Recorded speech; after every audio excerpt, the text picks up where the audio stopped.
Joe Biden's decision makes us more dependent on the Middle East, more dependent on Russia, more dependent on Venezuela for our supply of energy. I find his decision disgusting. It's very frustrating that one of the first acts of the new president was, I think, to disrespect America's closest friend and ally, Canada, and to kill good-paying union jobs on both sides of the border, and ultimately to make the United States more dependent on foreign oil imports from OPEC dictatorships.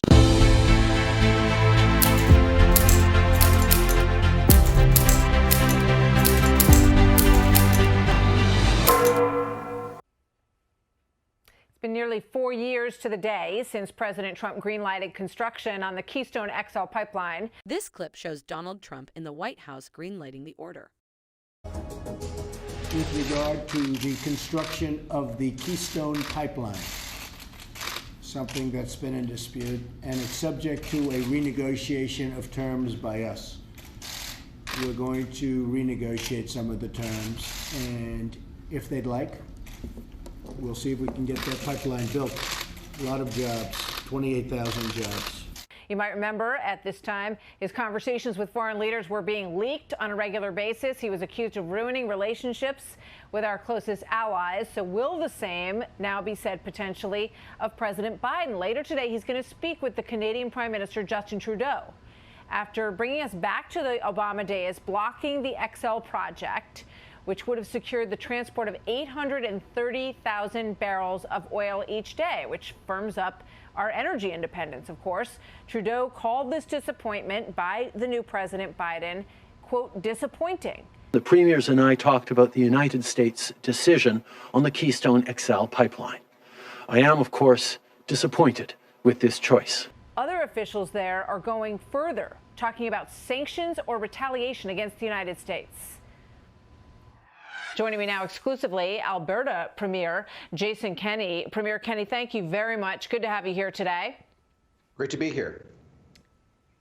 So you have had some pretty strong language on this. We understand that Prime Minister Trudeau will be speaking in the first phone call as president that Joe Biden will have with a foreign leader this afternoon. What's the impact on the relationship between our two countries over this? And it is it's very frustrating that one of the first acts of the new president was, I think, to disrespect America's closest friend and ally, Canada, and to kill good-paying union jobs on both sides of the border, and ultimately to make the United States more dependent on foreign oil imports from OPEC dictatorships.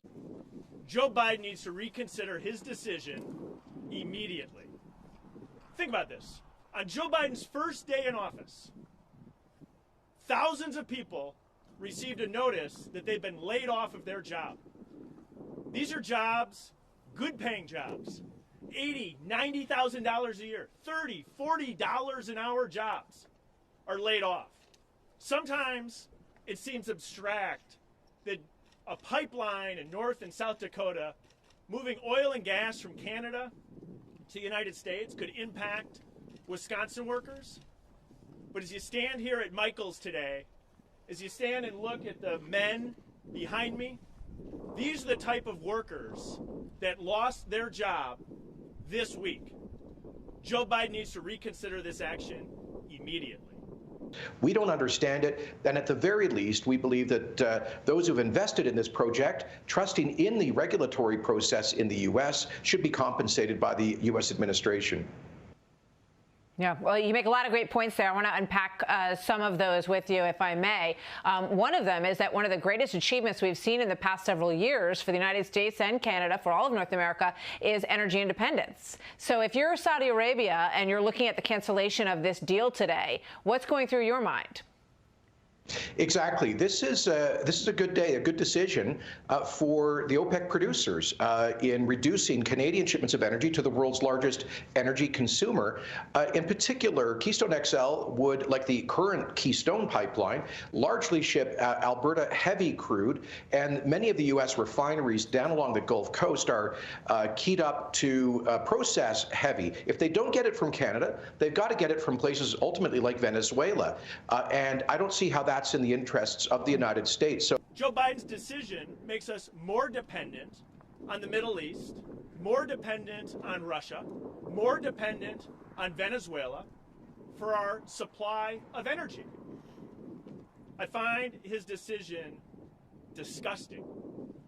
our plea to the Biden administration is, please take a half step back here, get into a conversation with your closest friend and ally, Canada, about how we can ensure a future for safe energy exports, continental energy independence and security between Canada and the U.S., while also taking very seriously climate policy and environmental policy. You know, President Obama's State Department concluded after rigorous study that Keystone XL would actually reduce carbon emissions because the alternative will be shipping it by rail, which is higher emitting and less safe. Yeah, I mean, it's a great point. I don't know how they get around that in the Biden administration, because as you point out, 5 times the United States State Department evaluated the environmental aspects of the Keystone Pipeline deal. And all 5 times the State Department said that they could not find any increase in environmental issues that would arise from this. Call the White House. Call the White House and ask them to undo this mess that they've created, and let's get these people back to work. So it's unfortunate that we're here today, but I think it's necessary because it's kind of a last-ditch effort to save these jobs and get this thing reversed. So thank you. So I would call on our friends in the United States to realize Canada is your closest friend and ally. We're a much safer source of energy to fuel your economy than OPEC dictatorships. Having said that, I was really disappointed that the new president didn't give enough respect to America's closest friend and ally to at least sit down with us and hear our case about how we've reduced carbon emissions from Canada's oil sands, about how this pipeline would operate on a net zero carbon emitting basis, about First Nations, American Native communities that are taking an ownership stake in this, about the huge support of unions, the economic benefits. We have a strong case to make, and we just wish the U.S. administration would let us make that case.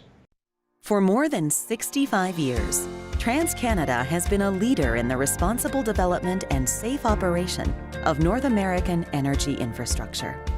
Our facilities operate safely and reliably to carry energy that will ultimately fuel the daily lives of Americans.